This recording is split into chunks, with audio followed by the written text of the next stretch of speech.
All right. Samuel Ogaba, also known as OG Mage, is an Abuja-based recording artist with recent hit singles like Hot Boy, Farabale, Head of State, and The Capital. We'll be speaking with Mage today about his journey as a software engineer and musician through the lens of personal development and spiritual growth. Mage, welcome to Live. Thank you for having me. All right. Without much further ado, was hoping we'd start with what makes, because you're Samuel Ogaba, also known as OG Mage. So how to Yeah. get into what molded and shaped your identity. So what's your earliest memory of music's impact on your life? Music's impact on my life. Uh, I would say, man, it's hard to think that far back if I think about it. But I would say from like a very, very early age, consciously, I would say somewhere around early secondary school. Yeah, because then I found that with music or listening to music, everything just seemed a little bit easier to bear. And, life just seemed a whole lot smoother, and it became like an addiction pretty much. I'll do anything with music. If I didn't have music playing, then then I wasn't really enjoying what I was doing. But if I play music, I just got into the zone, that kind of thing. So it pretty much picked up from there, more as a consumer of music than a creator of music. All of us, I can't imagine what life would be like without music. Right. I had this hack I used to do where I would, and I still do it today, where if I maybe want to fall asleep, I can use music. If I want to like do yoga and I can put music in the background, it elevates the experience. Yeah. And when I want to be productive, I can also put music on and then like be in the zone, like tune in. Right. Is that's also a consumer of music. He told me one time now, personal conversation, and I'm bringing this up because I think it was an interesting story. He said when you were a lot younger, Mm. you were in an exam and you couldn't focus, and Yeah. you asked your teacher for music. Mm. Yeah. Cool story. I still remember this exam very well because it was like the first time. This was like SS1, and I'm that guy in school. Like I'm top of the class and everything. Everybody expect me to come ready. But that particular day, not that I wasn't ready, but I just hadn't really read the day before, and I kept telling myself, "Oh, I was came through.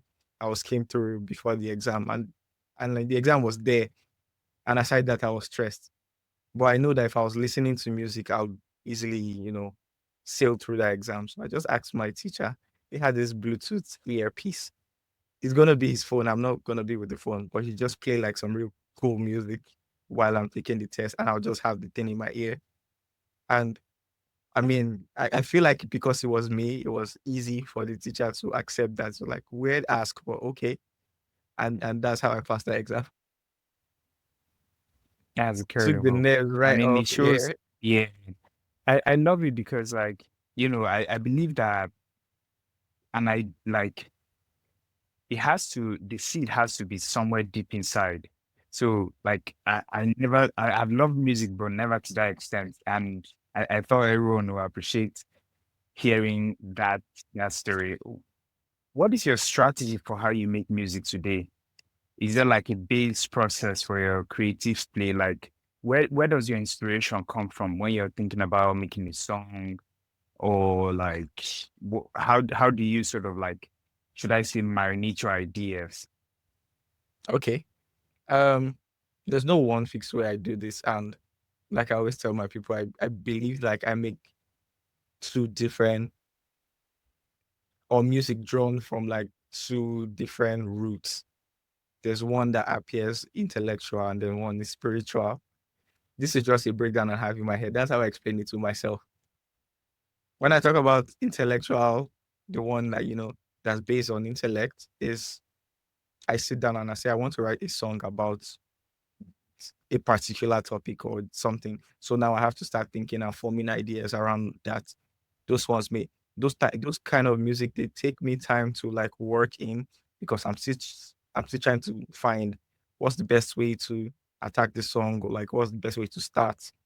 Is this gonna be a story, all that kind of stuff. But there's the one I enjoy the most, what I call spiritual music. It's just me, playing beats and just vibing, and then I catch a vibe, and it just continues to evolve from there until the end of the song, and it's like one continuous process. And I think we see that a lot. That shows like this magical angle to the creative process. Because I'm making this thing and I'm thinking to myself, like, "Damn, where did this come from? Like, what am I trying to say?" And it just keeps unraveling. So yeah, I call Yeah. that spiritual grace. Yeah. Kind of Mhm. like there is pull and then or like kind of should I say an antenna that you're tuning into, like a channel opened and you rode that wave, so to speak. Pretty much. I believe so. But one thing I know is that music like that writes itself. Most Yeah. times, if I try to get inside of the process and control, the flow in the moment, notice that I'm messing these things up. So I need to just let the music flow how it is coming first. When I have everything out there, we can now be picky about, specifics. Yeah. I love it. Um, One thing also I think the audience will appreciate hearing from you, Mage, today is about your ADHD diagnosis, right? And I bring this up because mental health issues is a big thing. And for something like ADHD, people like Bill Gates, Trevor Noah, Justin Timberlake, and then DeGeneres, all of these people have all identified as coming out with ADHD. And some people sort of think of it as superpower. Has it been a superpower for you too? Mm, I would say it can be a superpower, but there is like work that you have to do for you to use said power. Most of the other times it can really step in the way, and depending on how intense the symptoms are, it can really really step in the way.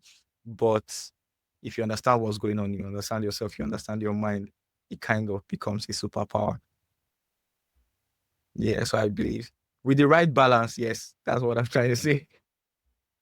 So what is it skills? Is it tactics? Is it strategy for you?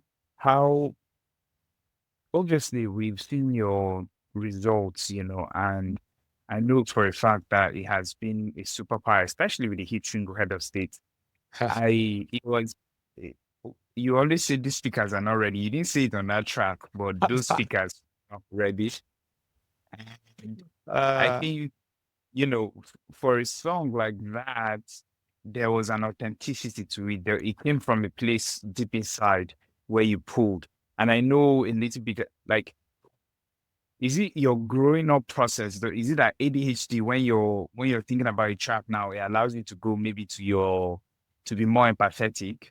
Like, is it mhm, kind of like, because most men, most boys are known to be erratic and stuff like that. And when you have like when a channel opens, you're connected to the animal, the female persona of a man, and that raises intuition, awareness, and emotional intelligence.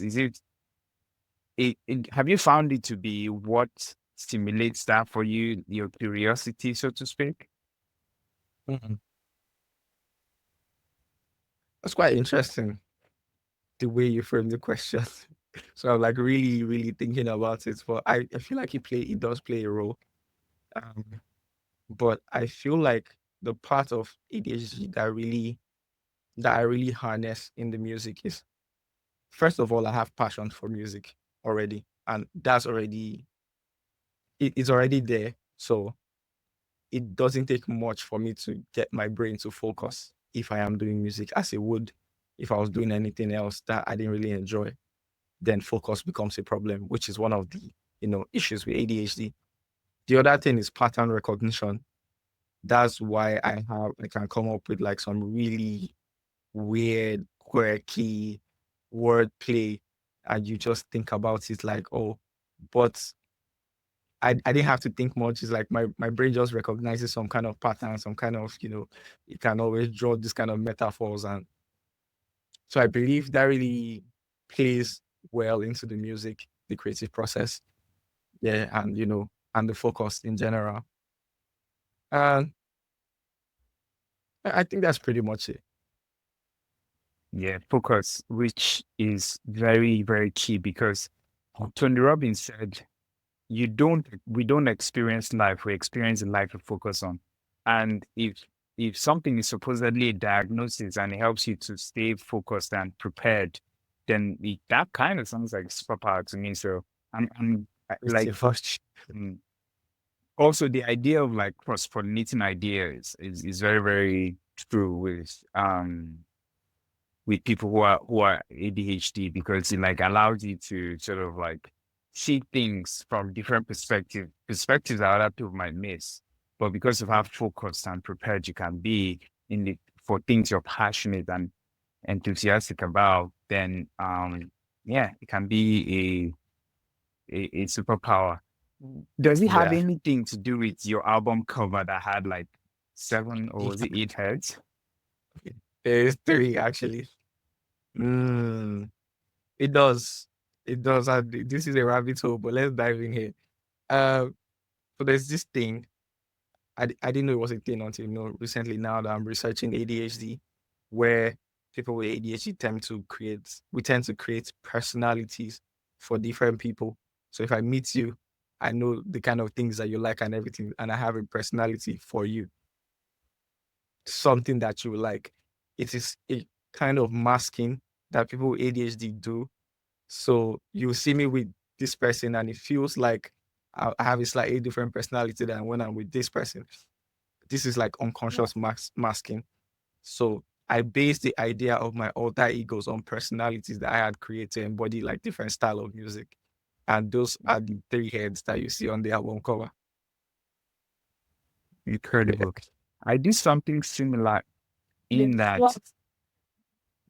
personally I have this thing I wrote where there's like four personalities that everybody should embody if you're Mm. going to like be everything to fulfill your full potential. The number one is like a postman, like the one that gathers the information, because Yeah. inspiration doesn't come without external information. It's when you get different perspectives, external perspectives, that it becomes something like you gather new information, right? You have to learn something new. Then the Yeah. policeman that will like don't like will keep you on track, the prosecutor that will help you avoid self-sabotage, and then the pastor for when you've erred, because to err is human, to forgive is divine.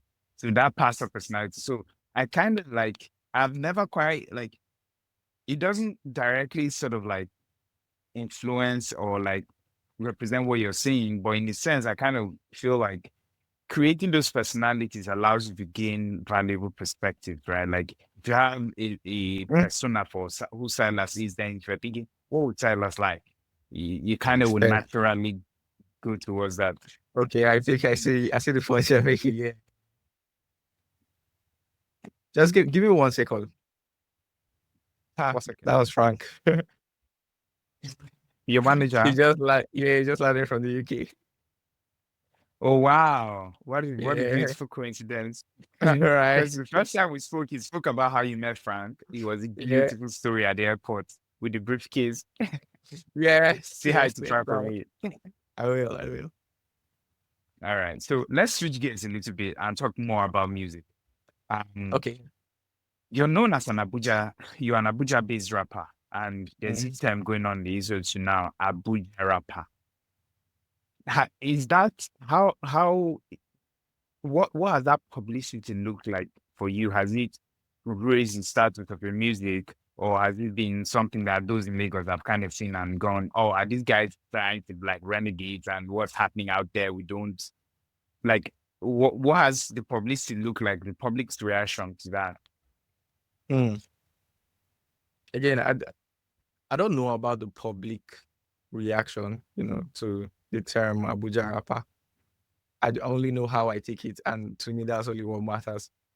Before before this era that we're in, before Odumodu had this big break that he had that really put Abuja on the map, it wasn't really like a thing, and it was just, oh, I'm from Abuja and I'm a rapper, or a rapper based in Abuja. It's now that Abuja rappers is becoming some like a phrase, because now they know that there's something here. But Okay. for me, I just feel like it's an identity thing. If I say I'm an Abuja rapper, or a rapper from Abuja, it's like I'm repping where I'm from. So when I do all the big things and everything, Abuja will also take some of that credit, because my entire career started here in Abuja. And I feel like it's the same thing for someone like Odumodu. This city is a core part of his career, his core fan base. They're here. My core fan base, they're here. When I start branching out, they need to know where I'm from. So yeah, That's that's it. incredible. I know your music has spanned, like you shot some music videos in London, for example. I think it was for one of your earlier body of work. Yeah, And yeah. a lot of when you listen to like foreign artists and you hear them rap where they're from, those from the East and the West Coast, it means something to identify fully with where you're from. And for me, my reaction to it has been like, I think that's a good thing. Like having the core fan base that knows you to be like an Abuja-based rapper, you can then go out. But then when you can go out and say like, oh, we are my Abuja people in the house. You have a core fan base, then you branch out into other genres and stuff like that. So I think in terms of revealing who you are, the term doesn't hurt your credibility. Yeah, no, it doesn't. Yeah, like everybody, they can remember I'm from Abuja when I'm done, but like they focus on the music and on me when I'm doing my performance. So that won't take away from anything. What is AI? How has AI impacted your music? I know you're a software engineer by trade, and then you also make music. How has AI like changed your music making progress or moved like you closer to like fulfilling your full potential as an Yeah. artist?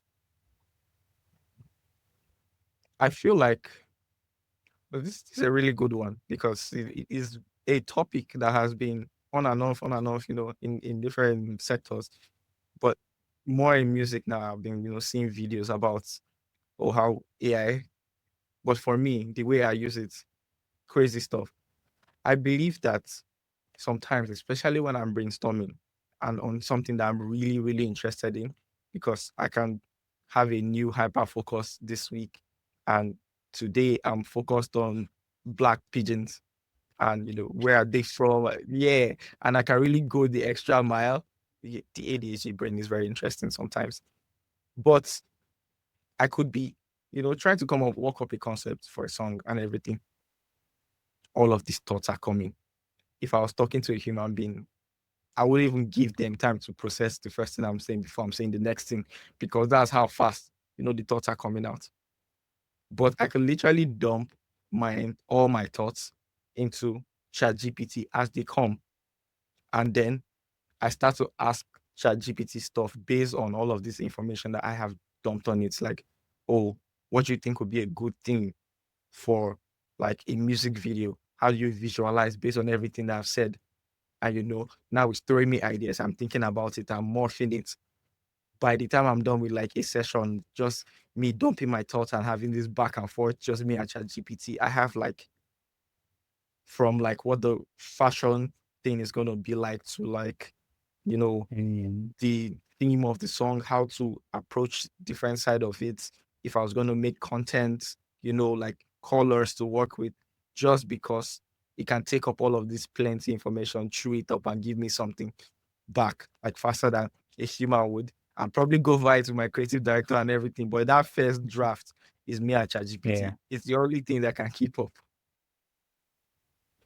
Just- have you heard of Replica? So Replica, if you sign up on Replica, it's on the App Store. You can create a replica of yourself digitally, so to speak. And people have gone as far as to engage and to get married to their replicas, to their digital replicas, even though they What? have in-person relationships and connections with other people. And, Interesting. you know, sort of like what you just said now kind of makes me think if there was like a replica, it kind of makes me think you're using ChatGPT as a replica for one of those perspectives we spoke about Yeah. earlier. So you've created a persona kind of like a replica of that of those attributes that you'd want, and then you're in conversation with it. It's kind of like a Yes. creative process of checking, like sieving through these ideas to see what falls true. Because it's when you have one and you pursue it and you're listening in that channel, through that channel, that you're like you said, spiritually you're able to move it forward. That's definitely one way to look at. Now you've put a thought in my head. Replica. I know what I'm doing right after this podcast. Well, with your software engineering, how like we spoke about it the first time, has that journey evolved? Are you still more somebody who thinks about like doing engineering work, or are you more focused on the music now? Where does OG Mage sit? Are you still kind of like musting it through, you know? Well, interesting one, especially since sometime like mid last year. This that was the last time I worked 9 to 5 and I had to quit.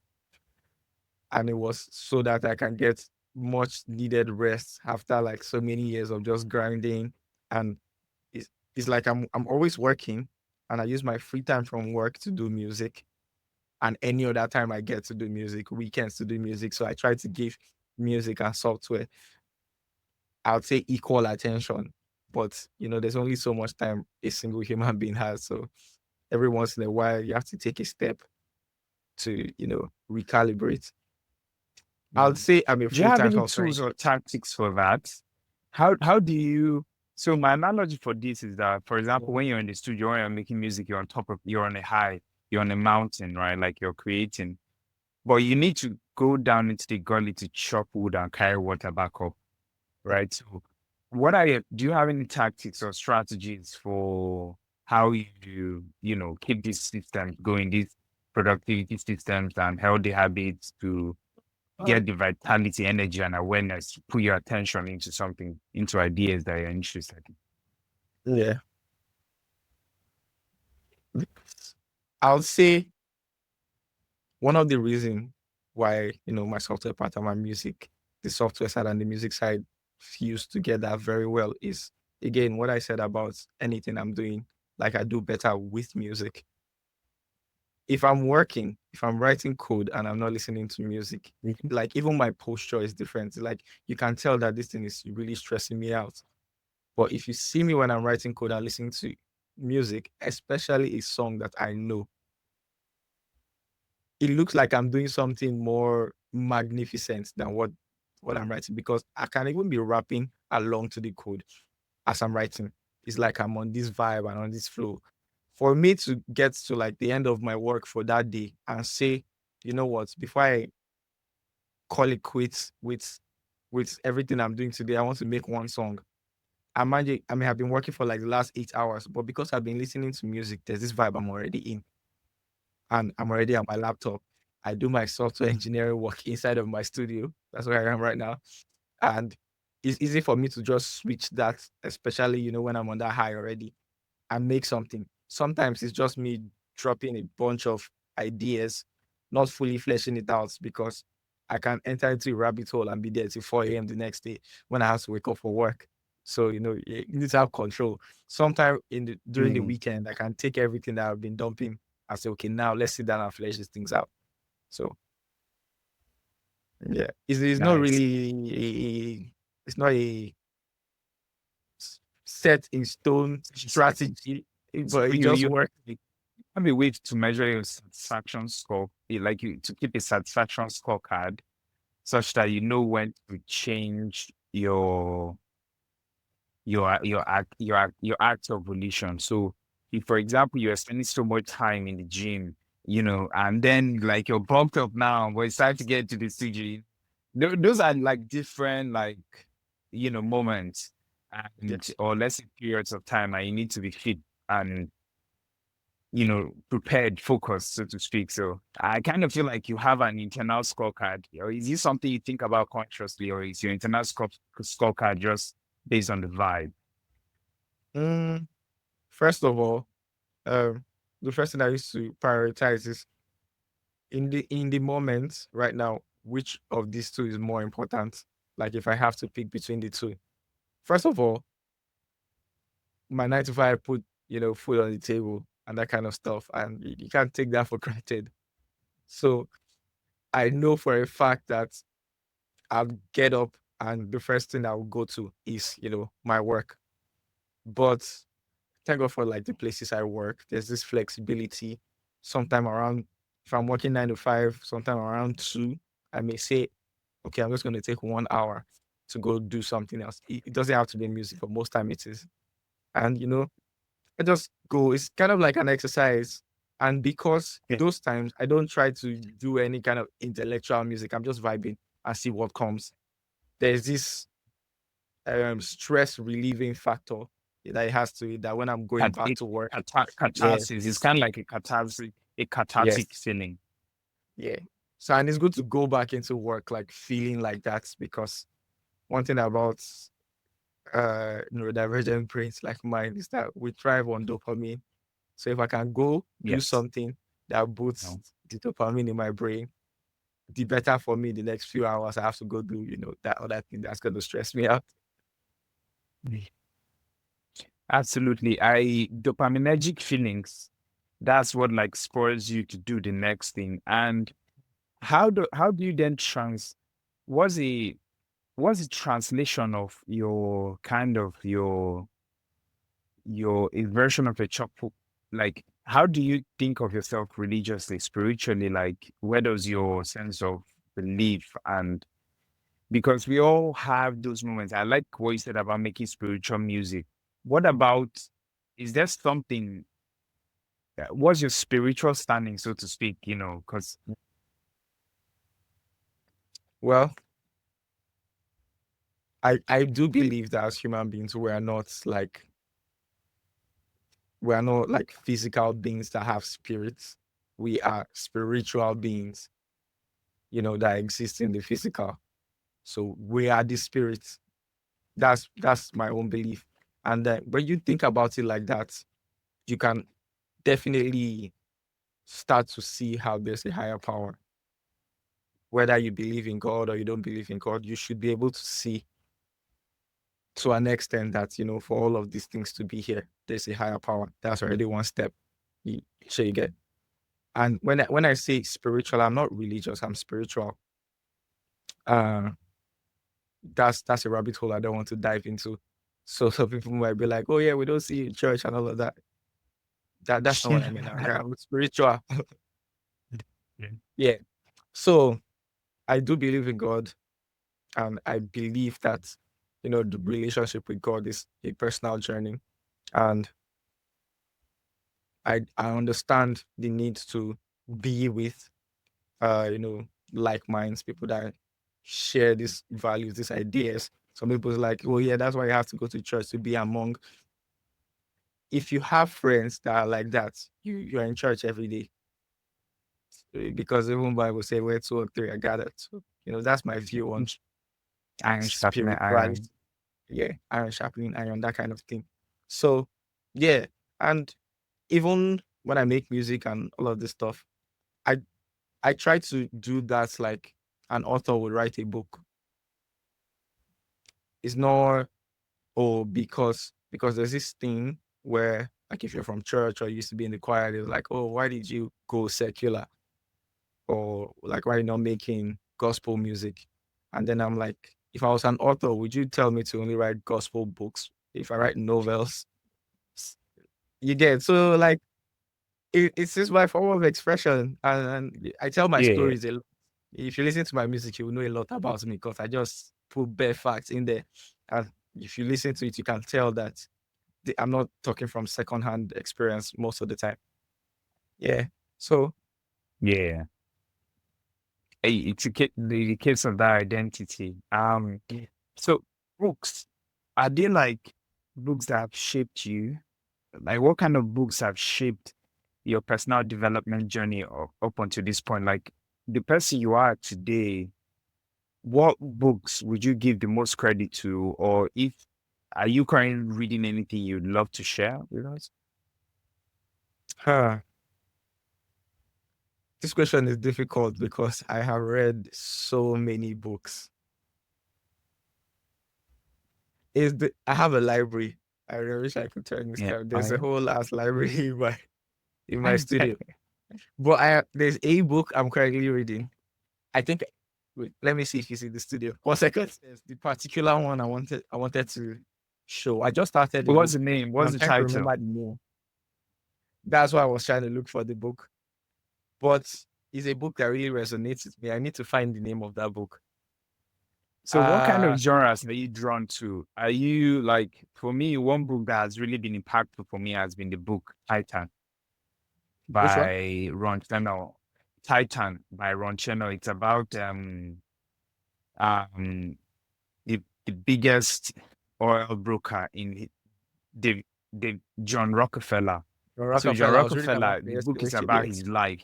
So it's an autobiography. I find books like that really impactful. And I also like to read books about like self-help, but specific self-help Titan. books. Like my wife got this really nice book, Deep Work.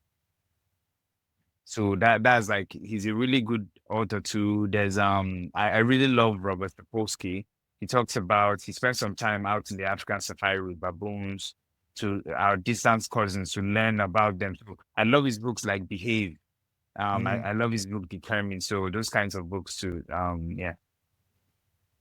Okay. I'm definitely going to check out Titan because tell me why yesterday it just popped up in my head. Like I asked myself, wait, who was the first billionaire? So I went to check it out, and I think that's where his name popped up. And I remember taking a mental note that I need to find a book on this man's life, Shege. And I read that he was into oil and all of that. So you coming and talking about Titan is like an answer to a question I asked myself. Yes. Well, So I'm yeah, glad I good brought one. it up. Cool. So just to wrap things up really nicely, right? Yeah. What advice? Say there's somebody now, because we're both from Benin State. I'm Team Mm, Mages, Idoma, if for those who don't yeah. know. For somebody in Benin State right now, thinking about becoming an artist or a software engineer, what advice would you give like a 19-year-old person who's just out of the university or just going in or just in the middle of it? How should they think about their future if they are going to make something of themselves?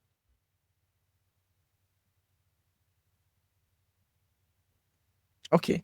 I feel like I'll just use what works for me. And at the time, it's not like I had this knowledge of this. It's just that the way I was, that's how I was. And that is, I don't see my limitations as solid. And I'll explain this in a bit. When I started uh, learning software engineering, how to write code and all of that, I didn't have a laptop, I didn't have a phone. But I remember I was in the cyber cafe one day. I used to go, by 1 hour and just browse the internet. I was, fascinated by it. And this day I just randomly asked myself, like all these websites I used to come and check to download stuff from, like how do they make them? Can I make my own that other people will come to? It was I won't say it's an original thought because it was influenced by what I was seeing, but it's like a thing that just sparked in my brain. And the next time I was in the cafe, all I was doing was, reading on how I can learn how to do my own stuff. I couldn't come to the cyber cafe, like very frequent. So my brother had this 3110 classic Nokia phone. So I installed Opera Mini on it. And, you know, there wasn't always like data on the phone or that kind of thing. I found Mhm. one of those Opera hacks or whatever we used to do back in the days that the Opera Yeah. could browse. Mhm. And I'll On the use it to Java go, phones, those yes, on the days Java back phone. then. So Where to go was I would popular. Right. Yeah, man, these were the So I'll days. be reading stuff on this Mhm. website, W3 Schools, and I'll be writing the code on paper. So all I had to do was get notebooks. Like, and I was filling notebooks upon notebooks. If I had seen the limitation of, oh, I don't have a laptop, I don't have a phone, I could have, not made it that far. So you have to not see limitations as something that's solid. There's always a way around Mm, it, no matter what the limitations that's is amazing or advice. are. Yeah, Yeah, there's always a way around it. You just have to be determined enough. yeah, I love it. I love it. I love it. And I almost feel like we could talk it for another hour. But what can we Yeah. expect from you, Mage? Like coming up, like what should we look forward to when it comes to your music? What can we expect to Yo, see? ah, it's about to be a very interesting year. Uh, to begin with, first of all, I'm in this group called the Collective. It's me, Paniseo, Chronic Daff, and Daughter. So, and our producer Hybrid. And we've been working on this body of work since last year. We had a whole camp, and it was just us like making music for weeks. In fact, since the camp until now, camp was sometime in November or like ending of October. Till now, we're all still just holed up in my house because it's like every day we can just get in the studio and we've just been working. So we're supposed to put out a project this year. Yeah, and do a little bit of touring, around the country. And the second half of the year, I'm putting out my own personal album. My first official album is a body of work I've been curating. Incredible. It's called The Storm After the Calm. And it's gonna be heavy hip The hop. storm after the calm, not the calm after the storm. Damn. Because in my mind now, you just opened something. I'm looking forward to this because this is going to be really good storytelling. I'm the absolute reverse. I am kind of like, well, it's kind of like maybe there's no really calm after the storm. There's just the storm has created. Anyway, I'm not going to do this music. I Yeah. am dying to hear what this body of rock is, All man. right. Like, Oh no, no. yeah. I know that Oh people man, like love it. thank you for coming up and like sitting down with me today. I've really enjoyed our conversation, Anytime. and I'm Anytime. sure the viewers would also love hearing your creative story and just joining us on that live today. OG Mage, I really appreciate it. Thank you. Anytime, remember Yeah. that. Yeah. So